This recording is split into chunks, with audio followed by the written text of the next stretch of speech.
Bien. Bonjour, bonsoir, chers toutes, chers tous. Heureux de vous retrouver aujourd'hui, une fois encore, dans notre émission sur notre chaîne. C'est vous qui faites la chaîne, nous faisons ensemble la chaîne et c'est toujours heureux de lire vos commentaires, de lire vos suggestions, des propositions sur WhatsApp pour des personnes qui nous écrivent. C'est toujours bien.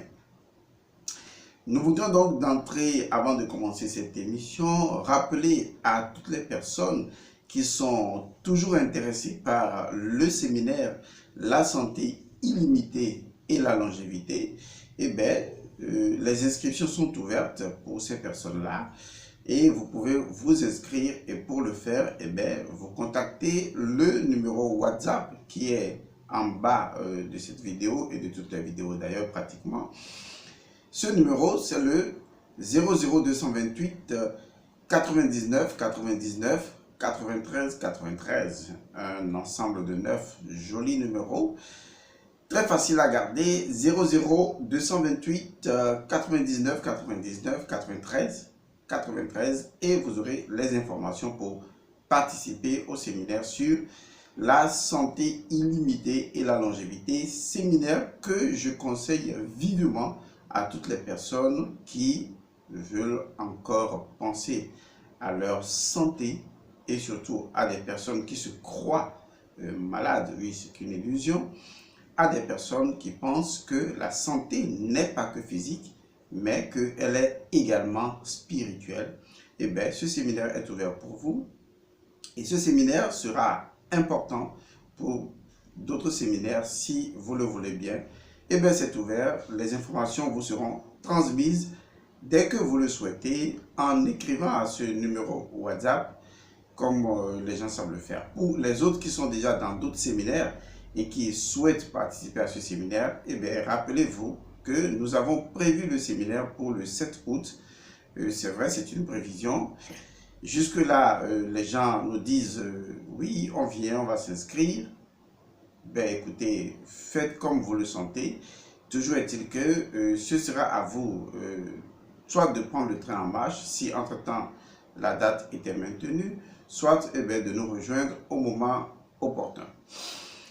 Alors, après ces 3 minutes 7 secondes, nous allons entrer dans le vif du sujet. De quoi je voudrais vous parler aujourd'hui? Il s'agit essentiellement disons, deux sujets, d'une thématique. J'espère qu'elle va vous intéresser, cette thématique-là. J'espère qu'elle vous éveillera à votre propre dimension intérieure. Mais je me suis senti obligé, oui, obligé de faire cette thématique. Je me suis senti interpellé. Je me suis senti appelé. Je me suis dit qu'il y a comme un petit vide aujourd'hui. Pourquoi ne pas faire cette thématique pour vous aider à comprendre autrement les choses qui se déroulent dans votre quotidien. Et c'est la raison pour laquelle la thématique d'aujourd'hui concerne justement les enfants et s'intitule « Respectez les enfants, respectez vos enfants ». Alors, vous savez, généralement, on ne pense pas au fait qu'un adulte, ainsi appelé, je ne sais même pas sur quelle base on dit que c'est un adulte. C'est vrai, biologiquement, raisonnablement, on peut dire que c'est un adulte. Mais encore qu'il faut savoir ce que c'est qu'un adulte, puisque là, la grande problématique, c'est que si un adulte savait ce qu'il était, il serait ce qu'un enfant. Mais malheureusement, les adultes d'aujourd'hui, n'étant que des adultes par procuration, n'ayant pas réalisé leur état d'adulte, sont tout simplement des personnes qui ne comprennent pas ce que ça veut dire être adulte. Alors, le respect d'un enfant, respecter un enfant, je vais vous le dire de façon très basique, de façon très simple. C'est tout simplement quelque chose de sacré. Respecter un enfant n'est pas un devoir. Ce n'est pas une obligation. C'est un principe spirituel. C'est une valeur spirituelle. c'est une identité spirituelle. Et je m'adresse surtout, je dis bien surtout, à ceux qui sont parents, dans les deux sens. Quand je dis dans les deux sens, il s'agit des gens qui sont parents directs et des personnes qui sont parents indirects. Parents directs, ce sont des parents, généralement père et mère, qui ont mis au monde un ou des enfants. Dans cette émission, je les appelle parents directs. Il y a ceux que j'appelle des parents indirects. Ce sont des parents qui, par un certain processus, ont décidé d'adopter des enfants ou ont décidé de conduire des enfants selon leur profession ou quelles que soient les professions. On peut aussi considérer les professeurs comme étant des parents parce que ce sont des parents directs et indirects, et on peut considérer les pères et mères comme étant des parents directs. De toute façon, et c'est ce qui est important, pour nous, ici, dans le concept qu'il faut comprendre, être parent, c'est vraiment être géniteur et en même temps être garant de ses enfants, de leur éducation, de leur évolution à tous les niveaux. Mais être parent également, quelqu'un qui sait conduire les enfants, qui comprend que l'enfant doit bénéficier d'un ensemble de ce que je pourrais appeler de conditions pour son épanouissement, son développement et son accomplissement. Et donc, je caricature ces personnages-là dans ce que j'appelle parents. Et je m'adresse donc aux parents, quels qu'ils soient. Maintenant, vous comprenez là où nous voulons aller, parce qu'il faut toujours contextualiser les choses et rendre explicite ce que l'on veut dire. Donc, un parent, je dis bien, ce n'est pas une obligation, ce n'est pas un devoir, c'est un principe spirituel, c'est une valeur. Un parent se doit de respecter son enfant ou ses enfants. Et quand je le dis, les mots semblent ne pas exprimer clairement mon état intérieur. Et c'est la raison d'ailleurs pour laquelle il est important pour aider l'esprit humain à approfondir, sa propre nature vers sa propre spiritualité. Il est important qu'on présente à l'esprit humain ce qu'on appelle des symboles. Et donc, à travers ces symboles-là, l'esprit humain est en mesure de travailler là-dessus, et en travaillant sur ces symboles, l'esprit humain est capable d'évoluer vers la symbolique de la chose et de se connecter à une vérité qui le transcende. Et ça, c'est ce que l'esprit humain sait faire.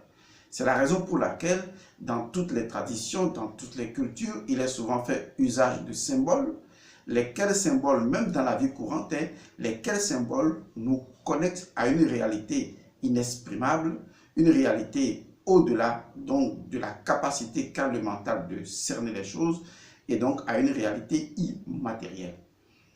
Et c'est ça qui est important pour nous. Et donc, lorsque je parle de parents et je parle d'enfants, et lorsque je retourne aux mythologies égyptiennes, je me rends compte que je peux facilement prendre Isis et Osiris comme étant les représentations de parents et voir justement leur enfant Horus, qui veut dire également héritier, comme étant, disons, leurs descendants. Et lorsque vous lisez toutes les mythologies égyptiennes, vous vous rendez compte que les parents sont des êtres vertueux par nature. Et ça, c'est très important. Ils sont des êtres vertueux par nature. Ils représentent ce que j'appelle une réalité divine. Ils représentent des divinités. Ils représentent ce qu'on appelle des nuturu, des néthers. Ils représentent des principes primordiaux. Mais ce qui est également important, c'est que l'enfant lui-même n'est pas moins, vous voyez, n'est pas moins la représentation d'un éther ou d'un principe primordial. Et c'est ainsi que vous comprenez que aussi bien que Osiris, dans toute sa symbolique, représente le plus grand mystère de l'Égypte, et que Isis représente également, grâce à toute sa magie, et en tant que représentante également de la Maat, peut être vue à divers niveaux de représentativité dans les mythologies égyptiennes, autant l'enfant qui est issu de Osiris et de Isis constitue dans sa représentativité un symbole puissant. Parce que l'enfant, en fait, est une divinité. L'enfant est Horus.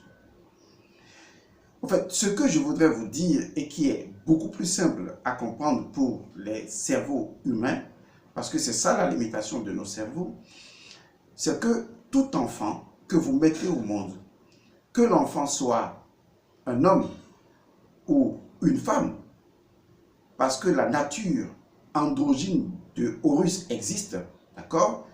On vous parlera même de l'Horus, de l'Horus l'ancien, on en parlera. Donc, je voudrais vous dire que tout enfant qui naît, tout enfant qui est incarné, que l'enfant soit une fille, que l'enfant soit un garçon, est Horus. Et c'est très important de garder cela à l'esprit. Pourquoi? Parce que lorsqu'on n'a pas de référence, lorsqu'on n'a pas de point de connexion, lorsque on ne peut pas trouver des symboles qui sont connectés à ce que nous faisons au quotidien, ou qu'on ne peut pas lire à travers ce que nous faisons au quotidien, des schémas symboles à travers lesquels on doit pouvoir se connecter à une pensée symbolique, eh bien, on passe complètement à côté, on développe des concepts, on les représente même sous forme de symboles, mais leur symbolique nous échappe. Parce que la symbolique est ce point focal qui se trouve entre l'immatériel et le matériel et qui permet de connecter le symbole à une dimension transcendante. Et à partir du moment où vous ne voyez pas dans votre enfant une dimension au-delà de la dimension de représentativité matérielle, et donc vous allez instinctivement lui manquer de respect, vous allez instinctivement le considérer comme un sous-produit, ou vous allez instinctivement le considérer comme justement un enfant, c'est-à-dire quelqu'un qui est inférieur à vous, et donc sur ce plan-là, vous vous dites que vous avez l'autorité, vous pouvez faire de l'enfant ce que vous voulez. Et c'est en ce moment-là justement que vous venez complètement rompre l'équilibre entre l'adulte et l'enfant. Parce qu'un adulte n'est qu'une succession d'enfants dans le temps. Je dis bien, un adulte n'est qu'une succession. D'abord, pour ceux qui savent faire l'addition théosophique, un enfant, un adulte, n'est qu'un enfant qui s'additionne. Donc, lorsque vous additionnez plusieurs périodes de l'enfance, vous obtenez un adulte. Et donc, un adulte n'a jamais changé. En fait, un adulte est toujours un enfant. Et tant que l'adulte comprend sa dimension d'enfant en tant qu'incarnation typique, en tant qu'incarnation tangible de Horus, dans toute sa symbolique, il est tout à fait normal que ce parent adulte puisse reproduire, parce qu'il s'agit d'une reproduction fractale, cet adulte peut reproduire le même schéma, d'accord, sur son enfant, parce qu'il ne peut pas voir l'enfant au-delà de ce qu'il voit de lui-même. Et donc, la plupart du temps, lorsque des parents se permettent le luxe, je vais même ajouter cela, de manquer de respect à leur propre enfant, c'est le témoignage évident que ces parents n'ont aucune spiritualité et que ces parents végètent dans la misère spirituelle, dans la misère morale et naturellement, il n'y a pas d'éthique quand il n'y a pas de spiritualité. Excusez-moi d'être un peu sévère, mais je me dis que les enfants ne sont pas, disons, considérés à leur juste valeur parce que justement, l'adulte n'a pas, disons, un regard introspectif sur ce qu'il est vraiment en tant qu'adulte, parce que, quoi qu'on dise, il regarde l'enfant à travers les yeux d'adulte. Or, si un adulte est une succession d'enfants, une addition, une répétition de l'enfant, à plusieurs niveaux, dans plusieurs champs d'action, dans le temps et dans l'espace, il va sans dire alors que, normalement, l'adulte est quelqu'un qui possède une expérience de plusieurs enfants. Cette multitude d'enfants que constitue sa propre personnalité il sait donc les lire et au regard de cette lecture, il peut donc comprendre un enfant. Mais malheureusement, l'adulte ne vient que lire l'enfant sur le schéma de ce qu'il croit être dans le moment présent, alors qu'en fait, il est une personnalité multiple et il perd complètement de vue le fait qu'il doit regarder cet enfant avec une dimension bien précise de l'enfant en lui. Et donc, c'est là que la communication se fait. Et au fur et à mesure qu'il comprend cela, il sait qu'en réalité, quels que soient les noms qui sont donnés, adultes, vieillards et tout, en fait, nous sommes tous des enfants. Et il faut comprendre ce que ça veut dire quand on dit que nous sommes tous des enfants. Si vous voulez le voir au niveau temporel, cela veut dire que, bon, si vous ne voyez l'enfant que du point de vue de l'âge, malheureusement, bien que vous le voyez comme ça, c'est très fort limité si c'est votre conception de l'enfant et de l'adulte. Cela veut dire que vous estimez que parce que vous êtes plus âgé, eh bien, il y a un enfant. Et ça, c'est une conception absurde. D'accord? C'est une conception assez déméritée pour des personnes de réflexion. Parce que lorsqu'on veut réfléchir et aller loin dans la profondeur métaphysique, on se propose de laisser tomber les éléments temporels et de pénétrer dans les éléments intemporels et de faire une lecture au-delà de ce qu'est le temps et l'espace et ensuite de rapporter cette information pour pouvoir bien ordonner. C'est ce qu'on appelle la maths, c'est ce qu'on appelle l'équilibre. Alors, lorsque vous voulez faire la lecture de l'enfant, vous êtes obligé, d'une certaine manière, si vous êtes toujours en train de faire la quête de votre propre spiritualité, vous êtes obligé de dépasser votre âge et de ne aucunement tenir compte de votre âge. Je ne dis pas qu'un enfant va vous manquer de respect. On n'en est même pas là. Parce qu'en fait, le respect que l'enfant, le respect dont l'enfant doit faire preuve dépend justement de ce que l'adulte, entre griffes, mettez ça toujours en griffes, de ce que l'adulte, lui, a donné comme exemple, de ce que l'adulte a imprimé en lui, et de ce que l'enfant voit l'adulte faire. Vous voyez, de ce que l'enfant voit l'adulte faire, il se dégage d'une manière ou d'une autre, par imprégnation, il se dégage d'une certaine manière, disons, l'éducation de l'enfant. Parce que l'enfant ne fait pas ce que vous lui dites de faire, l'enfant fait ce que vous faites. Vous voyez, et même si l'enfant n'est pas là, le principe métaphysique et, je vais le dire maintenant, quantique de l'intrication veut que deux choses qui ont toujours été ensemble, même séparées, continuent d'interagir l'une sur l'autre. C'est le principe de l'intrication, c'est un principe magique et scientifique, parce que les principes scientifiques sont forcément des principes magiques. Bon, vous ne le savez pas encore, vous le saurez plus tard. Et donc, d'une certaine manière, vous agissez sur l'enfant. Nous avons aujourd'hui des schémas sociaux, d'accord, qui, à un moment donné, imprègnent le subconscient de l'enfant et l'enfant apprend de ces schémas sociaux-là. Et donc, même notre éducation n'a pas su, à un moment donné, se mettre à la hauteur de ce que c'est que l'éducation de l'enfant. L'éducation de l'enfant est perçue comme étant, je vais le dire de cette manière, comme le fait de déployer un enfant et en faire un adulte. et c'est ça. Alors que l'éducation de l'enfant devrait se faire comme une forme d'intériorisation, c'est-à-dire tenir compte de l'enfant et de son intériorité et aider l'enfant à croître dans sa propre enfance. Croître dans sa propre enfance, vous comprendrez maintenant ce que je vais vous dire, il s'agit donc de croître dans son innocence. Il s'agit de croître dans sa pureté. Et le mot pureté, c'est ne pas se mélanger à ce que l'adulte laisse de vicieux et de comportements dégradants. Donc, permettre à l'enfant, en tant qu'enfance, parce que lorsqu'on parle d'enfance, c'est tout simplement une valeur qui représente un certain nombre de sous-valeurs, si vous voulez, mais qui sont explicatives de la valeur enfance. Il s'agit donc de la notion de l'innocence, de la notion de pureté et d'une notion très importante, c'est la notion de transcendance.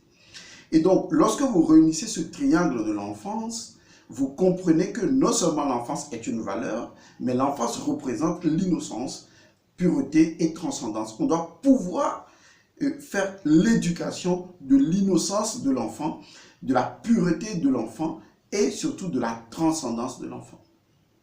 Les parents doivent comprendre une fois pour de bon que lorsque vous respectez un enfant, c'est la preuve que vous avez vraiment une spiritualité. Mais quand vous ne respectez pas votre enfant, en fait, vous n'avez pas de spiritualité. Tous les êtres spirituels respectent leur enfant. Tout comme Osiris, Isis respecte Horus.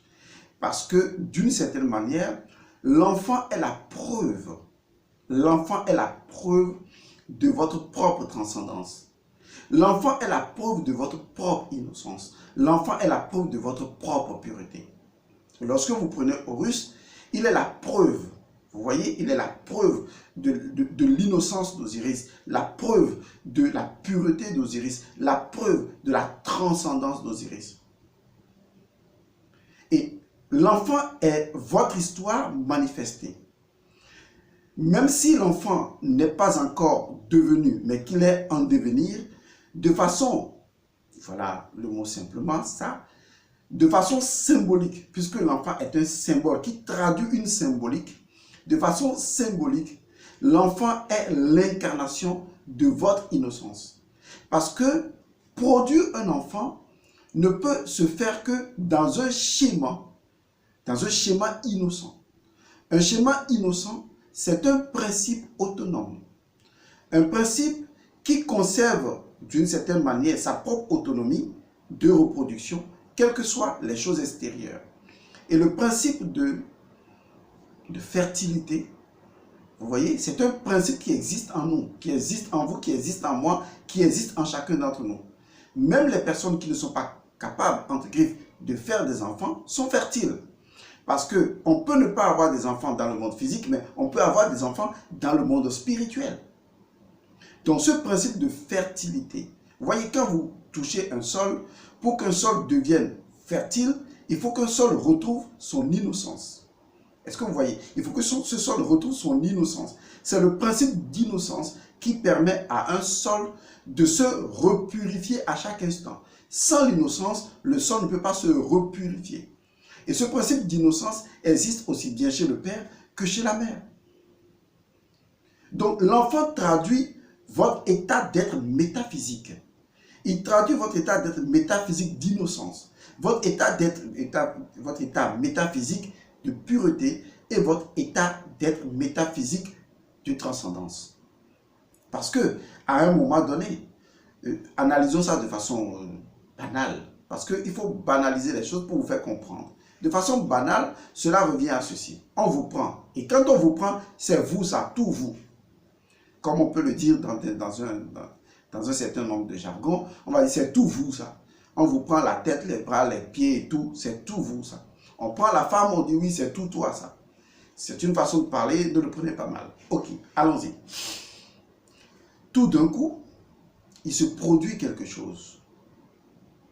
Il se produit un phénomène. Quelque chose qui fait entrer une forme de géométrie sacrée. C'est-à-dire qu'à un moment donné, vous avez décidé de faire une conjugaison conjugale. Et donc, de faire l'amour. Vous n'avez que faire l'amour. Et à un moment donné, tout le reste des processus, d'une certaine manière, ne dépend plus volontairement de vous. Il y a un spermatozoïde qui évolue selon une conscience qui lui est propre. Il y a un ovule qui évolue comme guidé par une conscience qui lui est propre. Et que les deux se mettent ensemble et à un moment donné se démultiplient et génèrent un enfant. Tout ce processus vous échappe. Vous êtes passé d'un statut d'un être ordinaire, tout vous, tout toi, tout moi, un être banal. Vous êtes passé de ce simple statut à un statut de créateur. Vous avez travaillé, vous avez fait quelque chose, et ensuite, quelque chose qui n'était même pas envisageable dans votre conjugaison conjugale, ce quelque chose venu de nulle part, a transcendé tout vous, la femme, tout toi, l'homme, et d'un seul coup, ça vient. Bam! L'enfant arrive. Alors, quand vous analysez cela, vous retrouvez effectivement les trois éléments du triangle de l'enfant, de l'enfance. Vous retrouvez l'innocence, la pureté et la transcendance. En fait, vous êtes devant une magie. L'enfant est la magie. Horus est la magie de Isis. Parce que il est l'enfant qui est né de la transcendance de Osiris et de Isis. De leur transcendance. Au moment où les choses ordinaires n'avaient plus cours, l'enfant est venu d'une dimension transcendante. Vous voyez, lorsque vous approchez les concepts, ce n'est pas comme les gens le font aujourd'hui dans des organisations aberrantes qui racontent être les droits de l'enfant, mais qui ne maîtrisent pas ce qu'est l'enfance et ce qu'est l'enfant dans la symbolique de la métaphysique.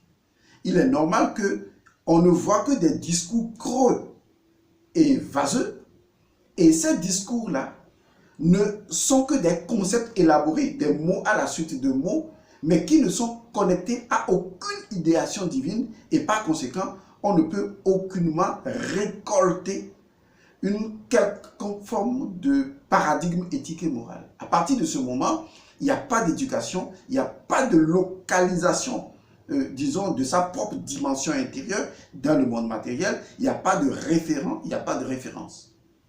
Et on peut se permettre, on peut se donner le luxe de se permettre, excusez-moi ce français-là, de manquer de respect à un enfant. Parce qu'on a oublié qu'un enfant, oui, tout enfant, bien portant ou non, est un Horus. Et que quand on le voit comme ça, on ne peut que le considérer comme un Vodun, comme un éther, comme une divinité.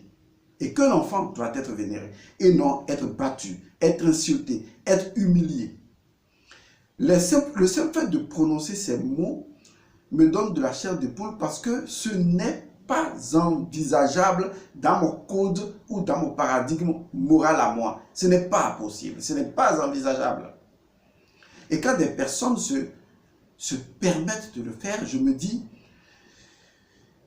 sans leur en vouloir, il y a eu un peu comme une décadence, une disharmonique entre les différentes étapes de leur propre enfance à l'intérieur de leur propre état d'adulte. Et donc, ces personnes sont psychologiquement instables, parents ou pas, et répercutent leur instabilité psychologique sur les enfants. D'ailleurs, comment pouvaient-ils trouver une instabilité psychologique, identitairement parlant, lorsque leur propre éducation ne repose pas sur une symbolique qui leur permettrait de se connecter identitairement à une valeur qui leur donne la rectitude de l'âme. Je crois que le problème est plus profond que ça. Et donc, on a des parents malades qui veulent rendre malades les enfants. Des parents déséquilibrés qui rendent les enfants déséquilibrés. On a des adultes dézingués, comme mon père a l'habitude de le dire, des adultes dératés, qui veulent rendre les enfants complètement maboules. Parce que nous sommes partis du postulat, faux d'ailleurs, que l'adulte a toujours raison. Parce qu'il est simplement adulte. En fait, oui, la mesure même dont on se sert pour identifier un adulte est une fausse mesure. Car qu'est-ce qui nous permettrait aujourd'hui de dire que des gens en costard sont des adultes, sont des parents? Quel est le baromètre ou le spiritomètre qui permettrait justement de pouvoir dire, oui, voilà un adulte. Sur quelle base peut-on dire que telle personne est un adulte? La seule base que vous avez, c'est oui, c'est l'âge. Oui, bon, vous me parlerez d'évolution psychologique, de travail, machin et tout ça. Oui, ça, je les appelle des agrégats. Mais en fait, je veux approcher la chose de façon identitaire. Nous sommes en face d'individus déconnectés de leur propre enfance et déconnectés de l'enfant qui est en eux. Et donc des adultes pollués, des adultes sans enfance, qui veulent éduquer des enfants. Nous sommes mal barrés. La société est mal barrée. Je voudrais donc exhorter les parents à comprendre qu'un enfant est un éther, un enfant est une divinité. Et un enfant doit être éduqué, vénéré, approché, respecté comme une divinité. Car un enfant n'est pas un enfant. Dans la symbolique métaphysique, un enfant est plus qu'un enfant. Et quand vous l'approchez avec respect, avec déférence, avec joie, avec humilité, c'est la preuve que vous avez trouvé votre propre spiritualité et que vous êtes connecté à votre propre enfance. Et que finalement, vous avez réalisé votre enfance ou l'enfant en vous avant même d'être un adulte. Et c'est là qu'on vous apprécie. Si vous voulez savoir, est-ce qu'un homme a accompli sa spiritualité? Enfin, je veux parler du foyer. Si vous voulez voir si une femme a accompli sa spiritualité, c'est très simple. Regardez comment ses parents entretiennent des rapports avec leurs enfants. C'est l'indice qui vous permettra de savoir si ces personnes possèdent une spiritualité. Je vous remercie. Ben écoutez, je mérite quand même de boire un peu de l'eau. Bon, je crois que je vais m'arrêter là. On va se retrouver la prochaine fois. Rappelez-vous en début, pour tout ce que nous avons dit, pour les séminaires et tout le reste, je vous retrouve et je vous adore. Je ne voudrais pas vous quitter, mais je suis obligé. Voilà. Au revoir et portez-vous bien.